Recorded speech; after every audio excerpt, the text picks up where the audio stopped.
জানো, আজকে আমি রান্না বসিয়েছি।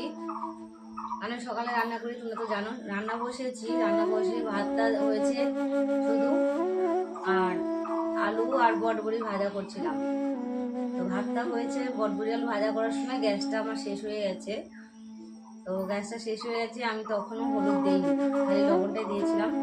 সেই জন্য কিন্তু সাদা সাদা লাগছে, আর ভালো করে ভাজাও হয়নি।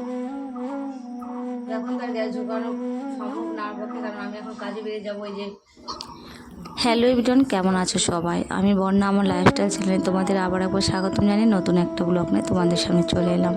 তো আজকে দিনটা কী দেখে উঠেছি জানি না, আজকে সারাটা দিন এতটা বিপদ কি বলবো। তো সকালবেলা উঠে দেখো আমি রান্না করতে বসে পড়েছিলাম, তোমাদের তো বললামই আমার গ্যাসটা শেষ হয়ে গেছে।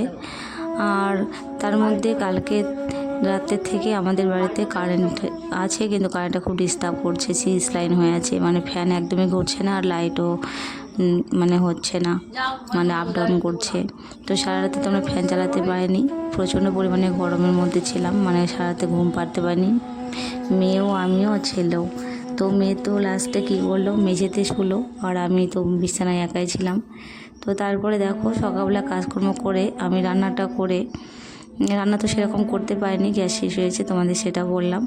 তো কোনো রকম শুধু আমি ভাতটা নামিয়ে তো আমি এখন কাজে বেরাবো, সাইকেলটা নিব, তখন দেখি সাইকেলে হাওয়ানে লিক হয়ে গেছে, দুটো সাইকেলের টায়ারে লিক হয়ে আছে।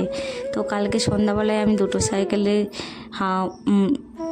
চাকার মধ্যে কিন্তু আমি হাওয়া দিয়ে নিয়ে এসেছি, কারণ আমি আগের দিনে এগুলো করে রাখি, যেহেতু আমাকে সকালবেলা কাজে যেতে হয়, সেই জন্য আর কি আমাকে ঠিকঠাক করে সবসময় সাইকেলটাকে রাখতে হয়। যেহেতু আমি সাইকেল ছাড়া চলতে পারি না, অনেকটাই দূর যেতে হয়, সেই জন্য আমাকে এই কাজটা আগে করে রাখতে হয়। তো সকালে উঠে দেখি আমি কাজে যাওয়ার সময় সাইকেলে হাওয়া নেই। আমার তো মাথা খারাপ হয়ে গেছে যে এখন আমি রান্না টান্না করে কাজকর্ম করে একদম পারফেক্ট টাইমে কিন্তু আমি বেরোই, প্রয়োজন তাও লেট হয়ে যায়। তো ওইটা আমি বেরিয়ে যদি আমি আবার লেট করি তাহলে তো অনেকটা লেট হয়ে যাবে। তো সাইকেল লিক হওয়া দেখে আমার মাথা খারাপ হয়ে গেছে, যখন সাইকেলটা সারবো কখন, আমি কখন কাজে যাব। তো তারপরে ভাবলাম যে কাছে একটা আমি কাজ পেয়েছি, এই তো বেশি দিন হয়নি, রিসেন্ট কয়েকদিন হলো, কয়েকদিন বলতে এই মাসে 1 তারিখে ধরেছি, তোমাদের সেটা বলিনি আমি, আজকে তোমাদের বললাম।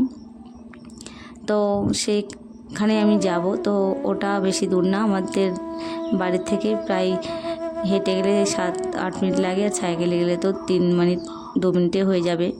তো আমি ভাবলাম সাইকেলের মেকারের দোকানে দিয়ে তারপরে আমি যে কাজটা আছে সেটা আমি সেরে তারপরে যাওয়ার সময় আমি সাইকেলে নিয়ে যেটা দূরে কাজ আছে সেখানে যাব সাইকেল নিয়ে। আর টোটো করে গেলে তো টোটোতে 20 টাকা লাগে, তোমাদের আগের ব্লকে বলেছি। আর 20 টাকা আমার কাছে বিশাল একটা ব্যাপার, 20 টাকা দিতে গেলে অনেক চিন্তা ভাবনা করে, 20 টাকা থাকলে মনে হয় যে আমি একদিন শাক সবজি কিনতে পারবো বা মাছ টাছ কিনতে পারবো, কিছু করতে পারবো, এরকম আর কি চিন্তা ভাবনা করি। সেই জন্য 20 টাকাটা দিতে আমাকে তো অনেক গায়ে লাগে, কারণ বিশেষ করে আমাদের মতো গরিব যারা আছে তাদের কিন্তু 20 টাকা খুব কষ্টকর। তারপরে দেখো আমি মেকারের দোকান নিয়ে গেলাম সাইকেলে। তো মেকার আমাকে বলল যে সাইকেলে কালকে হাওয়া ছিল, তবু তুমি সাইকেলে হাওয়া দিয়েছো।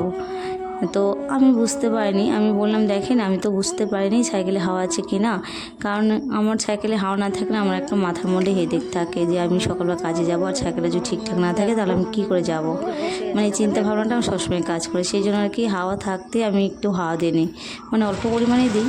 তো মেকারকে আমি বললাম দেখেন যদি দিতে হয় দিয়ে দেন, আর যদি না দিতে হয় তাহলে দেন না, কারণ আপনি ভালো করে বুঝতে পারবেন, কারণ ওনারা যেহেতু মেকার সেই জন্য ওনারা ভালো করে বুঝতে পারবে। আমি বললাম আমি তো বুঝতে পারছি না হাওয়া আছে কি না। তো উনি কিছু বললো না, উনি হাওয়া দিয়ে দিল। তো আমি নিয়ে চলে আসলাম, আর সকালবেলা দেখলাম ওরকম অবস্থায় আছে। তো সেটি আমাকে বলছিল যে সাইকেলে হাওয়া ছিল তবু তুমি হাওয়া দিয়েছো। তো আমি বললাম আমি তো বুঝতে পারিনি দাদা, আপনাকে বললাম আপনি তো কিছু বললেন না আমাকে। তো তারপরে আমাকে বললো এখন তোমাকে হাওয়া দিয়ে দিচ্ছি, তুমি যাও, তুমি এখন কাজে যাচ্ছ? হ্যাঁ। বলতো এখন হাওয়া দিয়ে দিচ্ছি, তুমি আপাতত এখন যাও, পরে ঠিক করো। তো আমি বললাম আমারও তো লেট হয়ে যাবে, অনেক সময় দাঁড়ালে, কারণ সারতে তো সময় লাগবে। তা আমি বললাম তাহলে আপনি সারেন, আমি এখান থেকে কাজ করে আসি, তারপরে যাওয়ার পথে আর এক জায়গায় যাবো, সেখানে যাওয়ার পথে নিয়ে যাব। তো বললো না তুমি হাওয়া দিয়ে দিচ্ছি, তুমি নিয়ে যাও, তো কী হচ্ছে দেখা যাবে।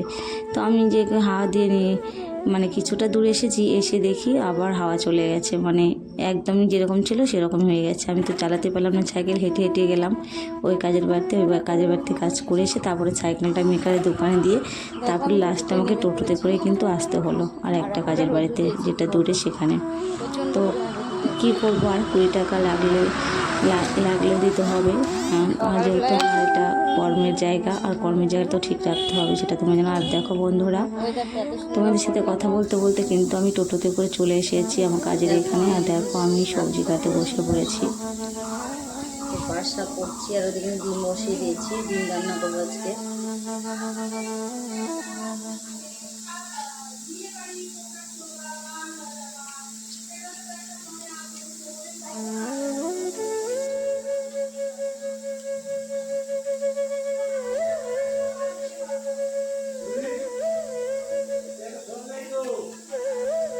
বৌদি ডাকছে,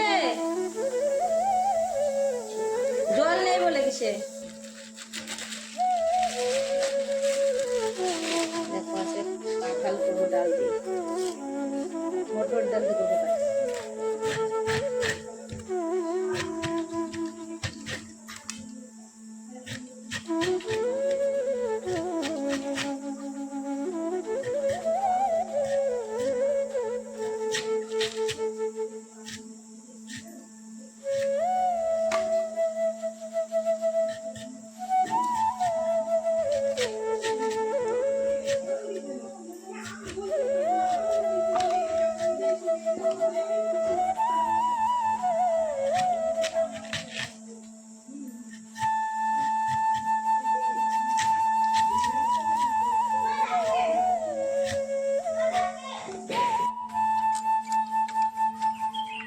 দেখো এখন বাজে বেলা 2:30, তো এখন আমি বাড়ি যাচ্ছি।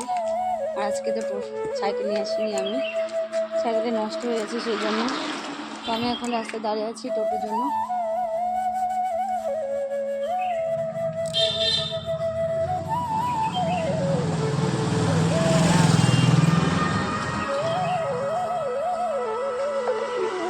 এই দুপুর টাইমে টোটো পাওয়া যায় না, খুবই কম আসে দুপুর টাইমে টোটো।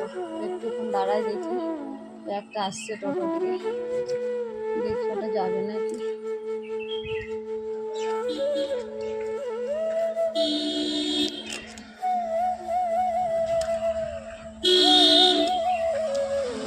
যাবে চক ভিগু যাবো, চক ভিগু ওই যে ভিডহল মোড় আছে না পুরাতন, ওখানে।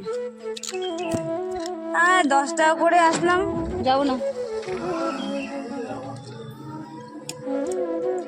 10 টাকা করে টোটো ভাড়া দেখো, আরো বলছে 15 টাকা, ওই জন্য আমি যাইনি। এটাতে দেখি আর একটা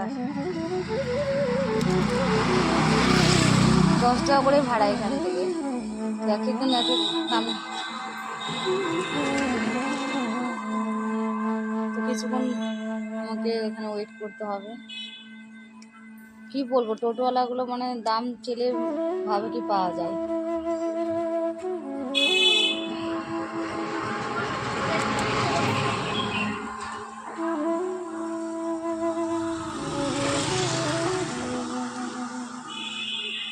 দেখি কিছুক্ষণ দাঁড়িয়ে থাকি, আমি 15 টাকা দিয়ে যাবো না, 10 টাকা করে, তাই আমার পক্ষে অনেক এখানে কষ্ট হয়ে যায়। সাইকেলটা যেহেতু খারাপ হয়েছে সেই জন্য আমাকে আসতে হয়, মাঝে মধ্যে কিছু করার নেই।